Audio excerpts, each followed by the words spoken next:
Welcome back to Monday Musings, a casual conversation about culture and theology. I'm Justin Ely. And I'm Daniel Jen. We're just a couple guys talking about some stuff. The stuff that we're talking about today is Disney Plus or minus. Right. What should parents do with Disney, with the sexual revolution that we're experiencing today and the different definitions of manhood, womanhood, and what children should be aspiring to? How should parents deal with the Disney question? Yes, and if this is like new to you, what do you mean? Disney is amazing. I think there's a lot that, in terms of politically, that if you look into Disney as a corporation, I would say they're on the front lines of pushing anti-Christian morality. Sure. In the media. Sure. Right? Because they also own ABC, ESPN. Right. They own like half the stuff that Americans watch, Disney owns, right? Correct. And so, but what you've seen a lot is that Disney has gotten progressively more liberal in the past, I guess probably decades, but especially in the past 2 decades. Sure. And so we're going to hit on some of what's going on here if you don't know yet. But I think this will be an important conversation for really any Christian, but especially Christians that have young kids. Yeah. But before we get there, we're going to start with the life hack of the month. And I feel like it's been a few months for a variety of reasons. Right, because, we've missed a couple episodes from your vacations or my vacations, right, or surgeries that, that in our families that we've had. And so I'm very excited. I think I was telling you. It used to be a weekly segment, and it's been like 2 months. Yeah, it's been a while. So life hack of the month. Yes. What do you got? So my life hack is get an air fryer. So I've been told this for a couple of years. A couple of my best friends have air fryers, and they swear by it. And my wife likes to have like a really clean kitchen, sure, and not cluttered. And so for a while we didn't get one because she didn't want to clutter the kitchen. Finally, it was just such a good deal. Right now at Costco, you can get this great air fryer for $40. Heck yeah! And we finally got one, and it's amazing. Not only does it like fry food without all the oil, sure, right? You can spray a little oil on it and it fries it. But like we made broccoli. Like my wife likes broccoli that's in the oven. Sure. Usually, you gotta put the olive oil and put the spices on and put it in the oven for 20 or so minutes. But you gotta wait for the oven to preheat. You gotta wait for it to cook. We cooked the same amount of broccoli in like 6 minutes. Heck yeah. It was just so fast. It shortens your cook time so much. We made this other like frozen thing that you're supposed to put in the oven for 20 minutes. Just popped it in. It's like 5 or 6 minutes. It was perfect. Fantastic. And it was crispier than if you baked it. Yeah. I mean, it was awesome. Yeah. Okay. We got to get an air fryer. Yeah. For mine, do you have trouble sleeping at night? Do you toss and turn in your bed and wish that you were being basically dead, like the spouse next to you in your bed, that you wonder if she is still alive? Yes, Hillary, I'm talking to you. Do you wake up in the morning feeling like not rested and wishing you had slept better? Well, if that's you, that's me also. 2 things that have helped me. If you struggle with falling asleep, staying asleep, ZZ Quill. Basically, they took NyQuil, they took all the medicine out of it and just kept the thing that makes you sleep. The thing that makes you sleep. That stuff knocks you out. They say it's non-habit forming, but I stopped using it and I can't sleep now. So that seems to be habit forming to me. So watch out. Or I guess on the flip side of that, you were having trouble sleeping. This helped you sleep, and then now you're back off to of my it. You're old back ways. to the old ways. Yeah. Who knows? The other is if you want to go a little more organic route, non-druggy, sleepy time tea. But which one is better to put you to sleep? Oh, ZZ Quill. Yeah, because that's why you got to take the chemical stuff. But sometimes I do both. If I've done that. If I'm really, I have to really like tone down before I go to sleep. Like I can't just go to sleep. Hillary, she can be at a party, come home, go to sleep, no problem. Me, I need time. But sleepy time tea is helpful. Do it right before you go to bed. So yeah, I use ZQL as well on Monday and Wednesday nights because I get up so early on Tuesday and Thursdays. And, I don't even take the dosage. I take like a fourth of what they recommend. Yeah. And it does its job for me. Yep. So if you take like the full dose, that must knock really like you out. Yeah, that must really take you out. die and rise again the next day. I will say, I don't know if you've experienced this, but if you don't get the full 8 hours, It'll mess you up. That thing's still running through your veins. Yeah, and you're up and you're like kind of loopy. The reason I don't take a full dose is because I work out on Tuesdays and Thursday mornings, and if I don't get the full sleep and it's still in my system, I'm working out and my body's waking up because I'm moving, and then my mind is like going to sleep because it's like circulating through my body faster, I guess, or something. It really messes with me. Yeah. So you didn't know we promoted drugs on this podcast, but here we are. So life hack of the month. So the main question that we want to deal with today is Disney Plus or minus. So what should parents do about Disney, especially given their recent trends toward kind of embracing the sexual revolution that's going on in our culture? Yeah, and just to start with some background, I read this earlier in maybe it was last week or 2 weeks ago, but it's kind of come out with the "Don't Say Gay" bill, which is the nickname for this bill that doesn't use that language at all in there. Right. Right. In Florida, and basically the bill says just don't talk about sex with kids like 8 and preschool, kindergarten, first grade. Yeah, very controversial. How in the world this is controversial is beyond me. And somehow, the media has spun it to be that like the bill is about not talking about. I don't even know. Like, I don't understand what the anger is. All I know is I don't want my kindergartner having any form of sex ed. Right. Period. Then that's the purpose of the bill. But you just have like even apparently at the Oscars last night, people go up there and they're just saying gay, gay, gay, gay, gay over again to like mock DeSantis or the bill or something. I don't know. It's just, did anyone watch that? No. Yeah. But apparently Will Smith slapped Chris Rock or something in the face. Wow. I don't know. We'll have to do a separate podcast on that, I guess. But honestly, it's amazing. This is a side note, so sorry about this. But the whole this was Oscars or Academy Awards. I don't even know the difference. Which was it? Oscars? Man, I haven't watched any of those shows in probably 20 years. It's amazing to me that the actors and actresses in our country are as vain as they are. No one cares about your political beliefs. We like watching you in movies. Just be an actor. Just act. No one cares about what stance you have about stuff. Yeah. And no one really cares. The ratings, I think, would show that no one really cares about the Oscars. And because essentially the Oscars are the Dundies, right? It's like in The Office, the guy who's in charge of the office throws a party to give awards to the people in the office. But it's like the Oscars are like the actors getting together to give themselves awards. Yes. And it's like, no one cares, guys. No one cares. And I mean, some have said that we have as high of a listenership as they have a viewership. We might have more. Some have said that. Yeah. I don't know who those some are. It may have been me just now, but some say. Yeah. Oscars, when you have 40 viewers, come talk to us, We'll be happy to consider letting you sponsor a podcast. But anyways, there's just been this whole thing. So with Florida, this bill in Florida, and so Disney and Disney World being in Florida, and there's all this stuff. They've started to host these walkouts and stuff. But it turns out that Pixar has been writing these like LGBTQ like super in your face like animating these things into movies for years. Okay. And Disney's the one that has cut them out because of markets like China. Interesting. Right?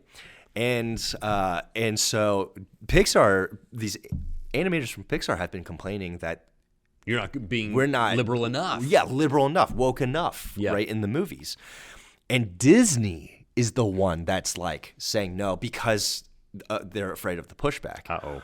But because of this Don't Say Gay bill, they want the perception to be because they've had so many employees like complain or whatever that they cut out a scene in the new Buzz Lightyear movie, I think called Lightyear, which is the background story of why the Buzz Lightyear toy was made. So I mean, like you're really like you're going like super meta, right? It's like you're talking about the background of the person of the toy in an animated movie, like for us as real people, this is like 4 steps removed. Right. From If you thought reality. you were confused by Inception, right here you are. but apparently one of the characters is a lesbian, and they're gonna put in a lesbian, a gay kiss in the movie, Right.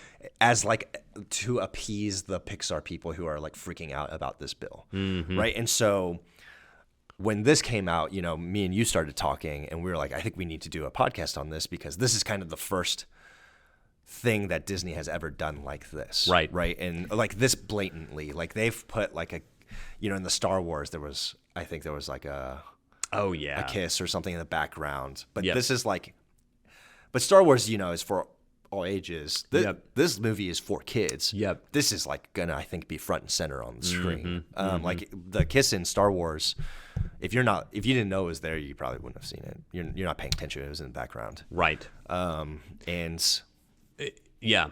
So, one of the pushbacks I hear from people when you bring up this that I think is a fair pushback is, well, gosh, man, I mean, you Christians have been fine with heterosexual sin in your movies for a long time. So you let your kids watch movies where boyfriend and girlfriend sleep together and all sorts of things. So aren't you being kind of selective about your like sin watching options? You're fine on the heterosexual sin, but you freak out on homosexual sin. What would you say to that kind of question? yeah, I think it's a good question, and I think it should make us as Christians just take a look at ourselves. I think as Christians, we too easily we have accepted whatever media we ingest for ourselves and assume that we're right. Yep. I think it, just for the sake of holiness, but also just fairness to ourselves, we should be consistently looking at the guardrails we put up and say, do we put up the right guardrails, or do we need to move them to become more holy, or have we entered the realm of legalism and we could actually push them back a little? Sure.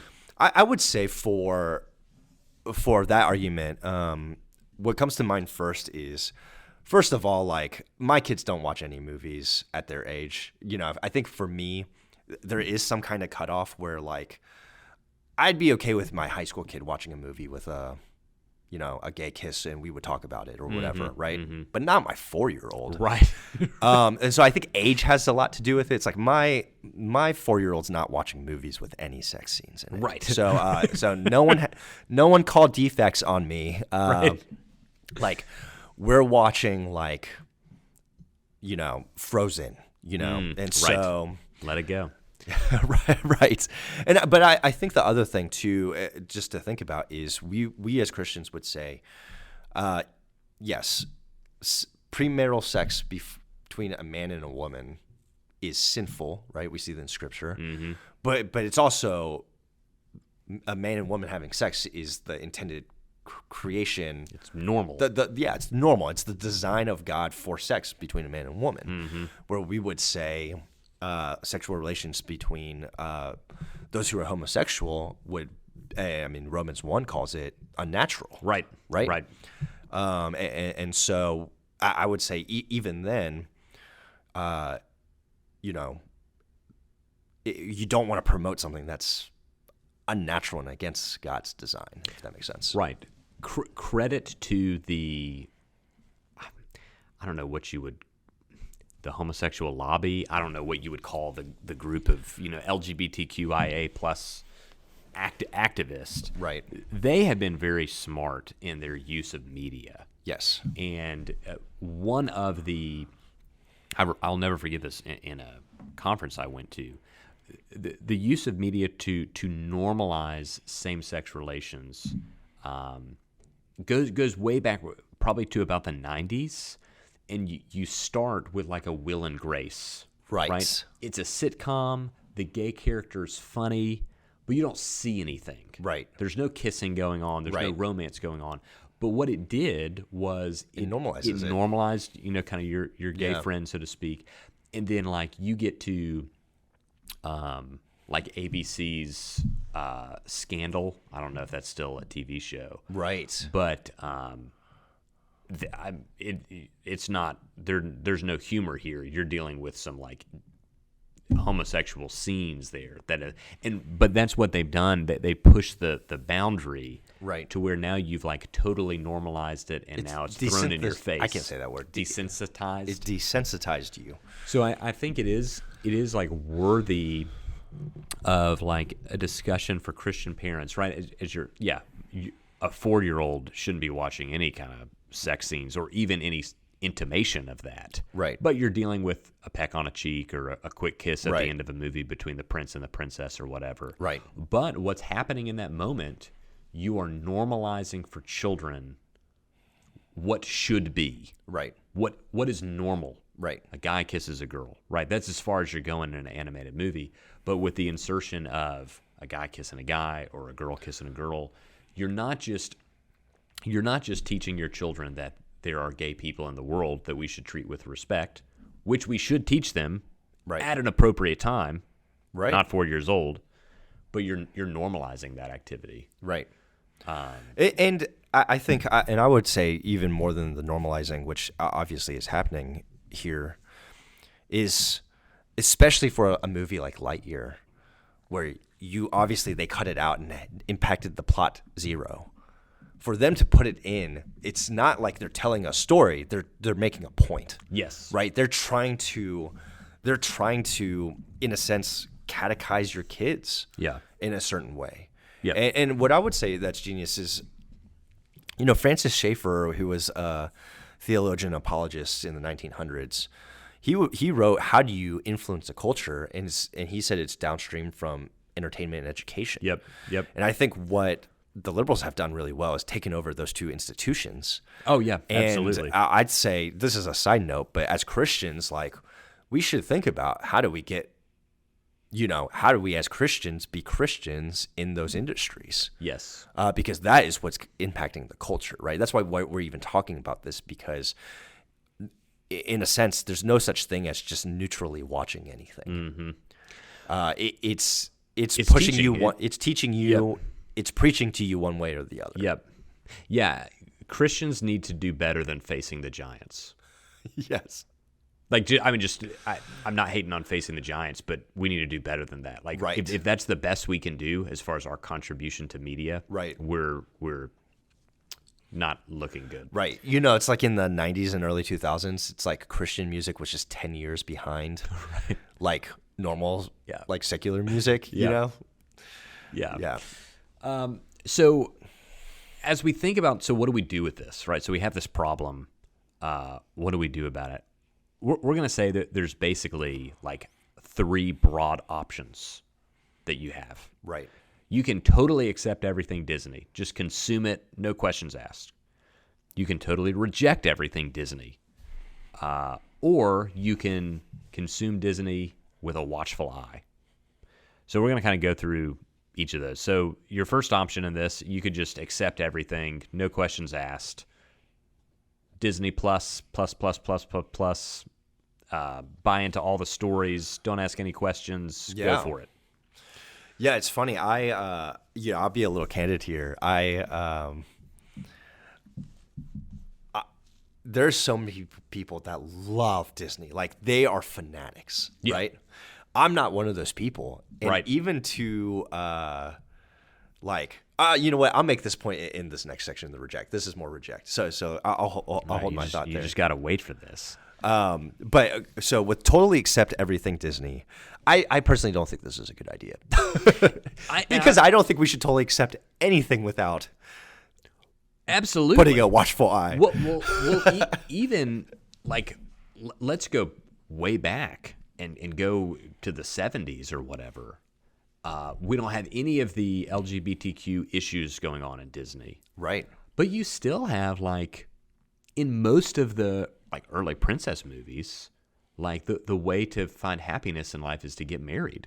Right. That's a huge problem. Right. And I think, like, Christians should be better critiquing that message as well, not just the homosexual issues with modern day Disney, but it's an issue when the key to happiness is to get married and find your Prince Charming. Right. Like, that's the main message of the princess movies. Yeah, or why is like a teenage girl living with 7 grown minors? Yeah, what's going on? Yeah, or accepting apples from strangers. Wait, were you fearful of calling them dwarves?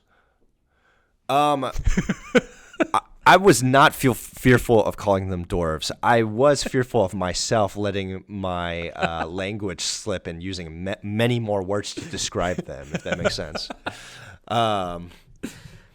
Hey, we're all for dwarf equality here. Well, it's not just I guess mainly what my thought behind that the usage of the word minor there is like if a woman wants to like marry a dwarf, I'm very okay with that. Sure. But I don't care the size of the person. I just think it's weird when a teenage girl lives with 7 men, regardless of size. Maybe that's what I would say. Well said. Well said. Thankfully, we made it through that whole segment without needing to edit anything out, I think. We'll see. Someone sent us an email. Yeah. We should have. Yeah, but so I think even long before what you could call the sexual revolution, Christians should not be accepting Disney stuff, hook, line, and sinker. Right. And it's just not anything that's not coming straight from the Bible. We shouldn't accept hook, line, and sinker. We should watch it discerningly. Right. So and even besides, like, once again, to your point, those movies are teaching our kids something, absolutely. Right? That aren't exactly aligned, right, with Scripture. With Scripture. But even more than that, it's like, I love The Lion King, but when my kids were, a year or so ago, like the scene where Mufasa dies, spoiler alert. Oh what? Is scary. It is scary. And so we would skip that part. Yep. And we knew the parts that we were skipping, even if they're not like, Mufasa dying isn't like a sinful thing that, right.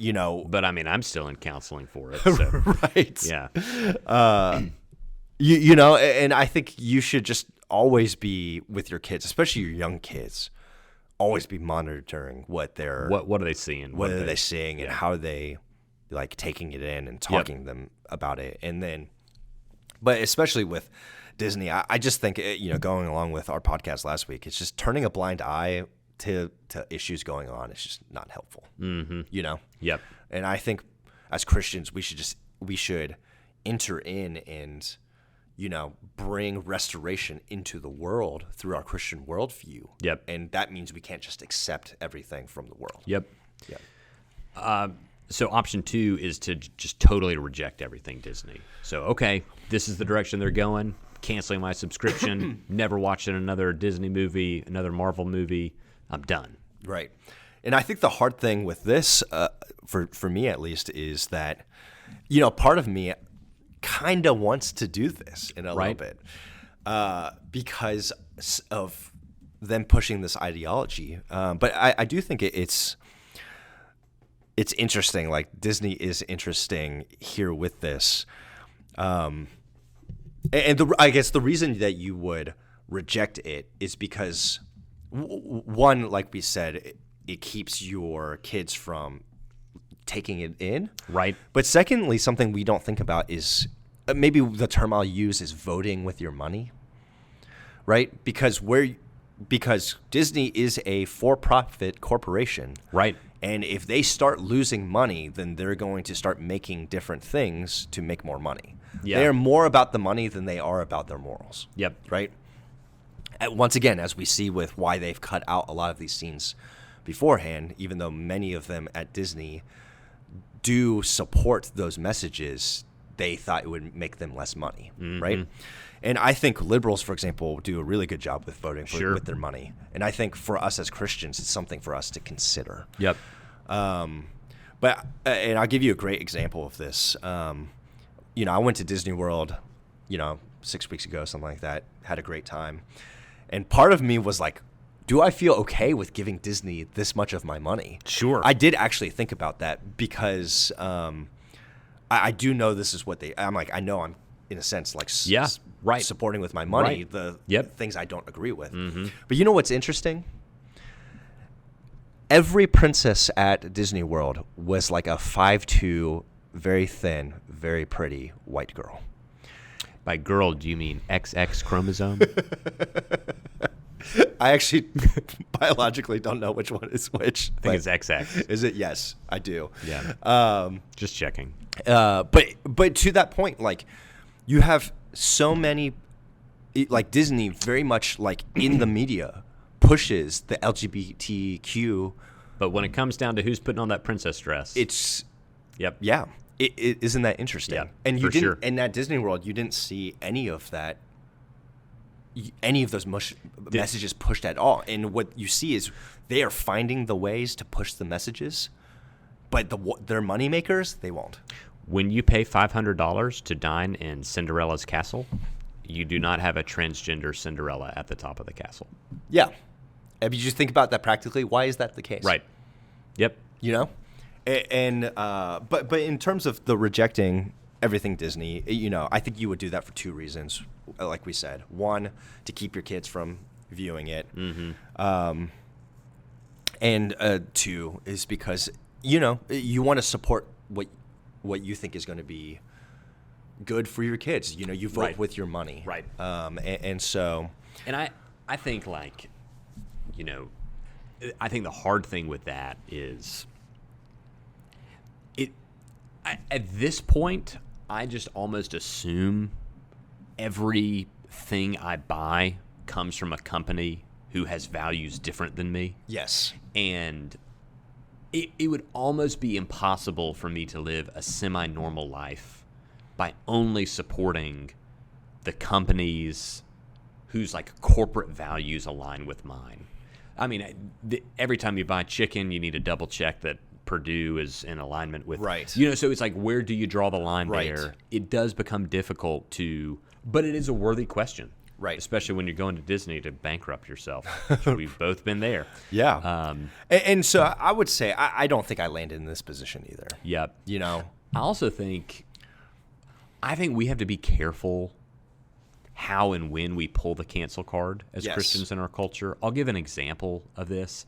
I think our tendency is to freak out too much, too quickly, and embarrass ourselves. Beauty and the Beast, I think, is a good example of this. Right, so Disney, when they made the live version of Beauty and the Beast, they said they inserted, like, a gay romance. And so there's this one character, I forgot his name, but he's a guy, and he kind of has a crush on Gaston, the main guy character, or whatever. So before the movie's even out, Christians are freaking out, cancel Beauty and the Beast. I'm not going to let my kids see this stuff. People are writing blogs about it, going back and forth on Twitter. And I was like, all right, well, this will be interesting. So I watched the movie, and I knew it was coming, and I almost missed it. And I'm like a very discerning, like, adult pastor right. with a Master of Divinity degree. Right. And I almost missed it. It was that quick. There wasn't even any kind of physical stuff. It was a right. reference. And I was like, man, okay, this movie is about a woman who is captured by a beast and falls in love with him. So we have two issues here. We have Stockholm Syndrome going on, and we have bestiality going on. And we're freaking out about the, like, one reference in one scene for half a second. I just thought it was overblown. Right. I thought the movie was fine. Right. I don't think most adults would even catch on to it. Yeah. So I think that there's a time to flex your muscles. There's a time to cancel it all. And there's a time to be like, wish that wasn't there. I'm going to move on with my life. Sure. So I think we got to be careful with the cancel card. And to your point, I mean, you're going to cancel everything? Right. I mean, you know. And so it's just a lot to think about. Yeah. And I would say even just going along with your point is the thing to think about, though, is kind of, I think you use the phrase, if you give an inch, they'll take a mile. Sure. And I will say, though, with the Beauty and Beast thing, that's going to open the door for this upcoming Kiss for Lightyear, right? Yeah, sure. And so I think as a transition into our third point, now that I think this is the main floodgate and this will be interesting to see what happens with this movie. Because if they put a prolonged lesbian kiss front and center in a kids movie, this will either open the gate for all kids movies in the future to have, or it will shut it down. Or it will shut it down. Yeah. And I think we are this will be like a crux of what they choose to do with these animated movies in the future. For sure. And so I think for most of us, where we're going to land, and I think this is where both of us land, is to consume Disney with a watchful eye. Yeah. So what do you think? Well, and before we get there, I would just say, liberty of conscience on this issue as a Christian. Yeah, absolutely. And so you may say, no, I'm going to totally reject it. And I would say that's in your right as a Christian to do that. Of conscience, Yeah. But yeah, where we would land is probably consume Disney with a watchful eye, or maybe we should change the word consume there to something else. Watch Disney with a watch. Yeah. Don't consume. I think that's kind of the point. Right. Watch Disney with a watchful eye. Because, Disney has a lot of good movies from the past. And even my kids love Encanto. Yeah, it's a good movie. Oh, There's Hannah loves Encanto. To me, I'm are they trying to push some kind of agenda? I'm if they are, it's very subtle. Mm-hmm. They mainly are just singing the songs. Yeah, Yep. And so there's there's nothing. It's kind of neutral, right? For sure. So there's several different kind of websites, right, where you can go and kind of check out the movie you're going to watch first. Yeah, this is a helpful way to be watchful. Yes, yeah. As a parent, the one I heard about, I think it's called Common Sense Media. Mm-hmm. They also have something like moviewatch.org or something, or even IMDb's Parents Guide. Yep. Will just tell you what's in the movie before you watch it. Yes, and it stinks because with kids' movies, you should. In some ways, it's it feels like you should just be able to watch it, but right, I feel like for me now going forward. Can't. You gotta figure out what's in it before you show your kids, in my opinion. Yep. Just like, we have to pass the bill so we can find out what's in it. If you can email me and tell me who said that, I will take you out to lunch. We have to pass the bill so we can find out what's in it. Email me, tell me who said that, I will take you out to lunch. We have to watch the movie so we can see what's in it. Or you can go to IMDb or Common Sense Media first. I'd say enjoy what you can. I think there's a problem on either side, right? And one of the problems about being too discerning is you're never happy in life. Right. Everything is you're on edge, double checking the, be able to watch a cartoon with your kids and enjoy the parts you can. Yeah, I know. Just to add on, even there are some people. You sit under your pastor and you're waiting for the heresy to come out of their mouth, and I'm I'm gonna strike when it does. I'm just trust the Lord, right? Just chill out, and that's a terrible way to live. Yeah, and as Christians, yes, we need to have guardrails up to, and to promote and to live in holiness. Mm-hmm. But you can enjoy your life. Yep. I think Christians should enjoy their life the most. Yeah, absolutely. We have the most reason to enjoy our lives. Yes. So you put on Encanto and you sing. Our kids love the music from The Greatest Showman, especially From Now On. And I think it is a fantastic song. There are ways you can interpret that song that leads you in an anti-gospel direction. There are actually ways you could interpret that song that lead you toward the gospel, and we're going to talk about that in a minute. Yeah. But it's a good song. We sing it loud in the car, So enjoy what you can and reject what you must. Things that are clearly at odds with the gospel, teach it to your kids. This is not right. This is in the movie, but I don't think we should have any issue being clear in our rejection of what we need to. Yeah, absolutely. Enjoy what you can, reject what you must. And then I think really think about the message of the movie. So I think a good question to kind of ask as you watch any movie, but this is especially true in kids' movies, how does this define the good life? Right. So what is the thing that the character is after? Another way to put it, we've talked about the main story of the Bible being creation, fall, redemption, restoration. Right. How would this movie answer each of those things? Right. How was the world made? What went wrong? How can we fix it? What will the world look like once it's fixed? Those kind of questions, how does the movie answer that? That's going to help you kind of process that with your children. But like, remember, you're talking to like a 4-year-old, or like, remember age appropriate. How you would dissect a Disney movie with a 4-year-old is different than an 8-year-old. Right. So don't overdo it. Yeah. Sometimes I give Hannah obnoxious answers to her questions. I think I mentioned this in one podcast. Like, one time we were reading the Bible, and Hannah was like, "What does God sound like?" And I knew what she was getting at. Like, what does his voice sound like? Right. And we were doing the burning bush, and I was like, well, this is actually called a theophany, and it is an appearance of God in the Old Testament. And she stared at me blankly. And I was like, yeah, I mean, that's true, but I'm just kind of messing with you right now. Like, I know you don't understand that. So, I mean, age appropriate. Right. But you've made a good point about a lot of Disney's recent films, that they kind of seem to be sending the same message. Yeah, I'm glad I have an opportunity to complain about this to a wider audience, because it's bothered me for like a year. I mean, this audience is as wide as the Oscars. So. Right, exactly. Wider, probably. Probably. But going along with, how does this movie define the good life? What I've noticed is every Disney movie in the past like 3 or 4 years is a coming to age story. Mm-hmm.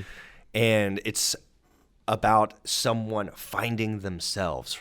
Yep. But what I've noticed is, because we have moved into a postmodern culture, in postmodernism, there's not an absolute truth of right or wrong. So there's not good versus evil in these movies. Mm-hmm. The biggest evil that you can experience in your life in postmodernism is that you aren't your true self. Yep. So what is every Disney movie, like the Seeing Red or whatever, the Seeing Asian Red, one, Encanto's like that. This. Frozen kind of is this. Yeah. Like, you have all of these movies that are coming out. Discover your true self. And it's only about. I'm like, there's like not really a plot. Yeah. Like, it drives me crazy. Like, Frozen's plot is a coming of age story, mm-hmm. right? And coming of age stories are generally made for like 13-year-olds because they're coming of age. Right. So it makes sense. And so don't get me wrong, there's a time and place for coming of age stories that I really enjoy and think are good. But I'm like, Disney used to have a bunch of genres, but it just seems like they're focusing on this one, because what is the good life? Well, the bad life is that you don't know your true self. Yep. And the good life is that you express yourself however you want. Yep. And I think that's a message in particular that we should be talking to our kids about and to be aware of. Yes. Yeah, for sure. And I just want to say again, it drives me nuts. Like, give me a good guy and a bad guy, and good triumphs over evil. Right. I keep saying, you know why the Marvel movies are still the most highest grossing movies is because for years and years, I'm talking about Marvel phases 1 through 4, you have a bunch of good guys who come together and one clear bad guy, and they defeat the bad guy in the end. That's why. Yep. That's why it's the highest. That's why all of those movies are like the top grossing movies in the past, Yes. I mean, really ever. Right. No, yeah, that's a great point. It's the same thing with my favorite book series, movie series, Lord of the Rings, is there's clear evil and there's clear good. Right. And that's actually what makes a great story, because it reflects the story. Right. And our culture doesn't know how to tell that story anymore. Right. So, yeah, I think that's a good point. But it's a reminder, right, that we are being catechized by everything we watch. So we're being taught what's the main problem in the world? How is that problem overcome? What does the good life look like? All of those things are in every movie. Right. And so you need to be discerning about every movie that you watch. And right. And we'll say this, and we've said this before, I think, on this podcast, but the world will yell at you and say, you're being mean to your kids as Christians by brainwashing them with God. Yep. And I'm like, what's the alternative? I stop, quote unquote, brainwashing, and you brainwash my kids? Exactly. No way. Yeah. See, the thing we need to think about is someone is catechizing our kids. Yep. Someone is teaching our kids. Someone is shaping our kids. And that someone, for you, Christian parent, should be you. Better be you. Yeah, I'll do the brainwashing. Thank you very much. For sure.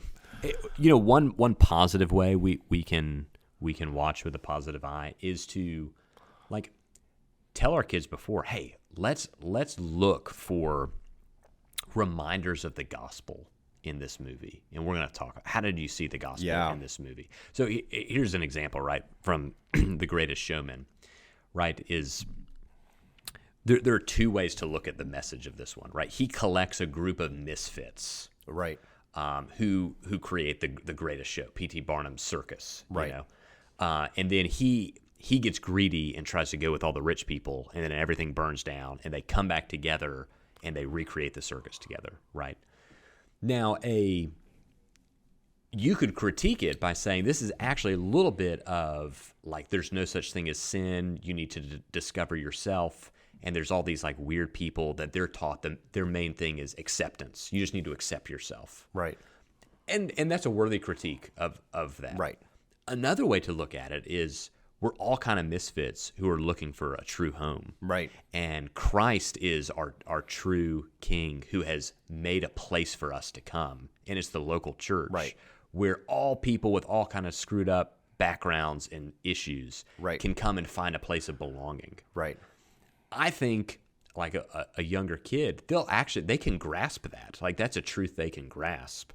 So we can take our opportunities to teach a positive vision of what this could be through the lens of the gospel. Right. And instead of teaching them only to reject, to look for the gospel in everything. Sure. That can be a really positive development. And I'd say listen to how similar those two things you were, but how different they were, right? Yep. One is I accept myself, and that's all I need, myself. Mm-hmm. And the other one is I am accepted into a family Right. because of Christ. Right. Right? They're both acceptance messages, but they lead to very different Yes. conclusions and outworkings in their lives, Yes. depending on which one they believe about themselves. Yes. And a more detailed way to do this, so this is probably better for older kids, younger kids probably not going to grasp it, is what Tim Keller calls counter catechesis. So he says in the Sermon on the Mount, when Jesus says, "You have heard that it was said, ... Right. but I say to you," is a version of counter catechesis. Right. So Keller says what Christians need to learn to be better at is saying, this is what the culture says to you, but the gospel says this. And if I remember correctly, he kind of gives 3 levels of this: affirm, critique, inverted fulfillment. So first we start like, what can we affirm Right. about this message? Yeah, we all do want to find a place to belong. Like, everyone wants that from the time you're little to the time you're old. Like, Christians usually just jump in with critique, but start with affirmation. Like, what can you affirm? Then what can you critique? Like finding the place you belong, it doesn't really work by just accepting yourself.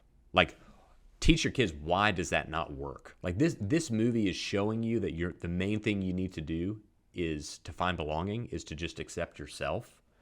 Why isn't that true? So critique that. And then he talks about inverted fulfillment. Jesus fulfills your desire for belonging, but he does it the opposite way that what this movie and what your culture thinks. Yes. Your culture says the way you find belonging is to accept yourself. Jesus gives you belonging, but he tells you the way you find it is to take up your cross and follow him. Right. So how does the gospel fulfill the longing of this story? But how does it do it in the actual opposite way that what this movie or what this story shows you? Right. So we accept the deep down longing as an example for something like belonging, but then we show that the way of the cross is actually opposite of the way of the world, but it gives you a much deeper and better belonging than the world could ever offer you. Yeah. So I think that those kind of conversations can become more fruitful the older kids get and the more they can digest. But it's a helpful tool, counter catechesis. Absolutely. So yeah, that's our thoughts on Disney Plus or minus. Yeah. Any closing thoughts, exhortations? Yeah, just love to hear from you guys. What do you guys do in your homes? Was this helpful? And then we just love to hear from you. And if you have any ideas, I think we can all learn from each other. In this. Good word. That'd be great. Thanks for joining us. We'll talk to you next time.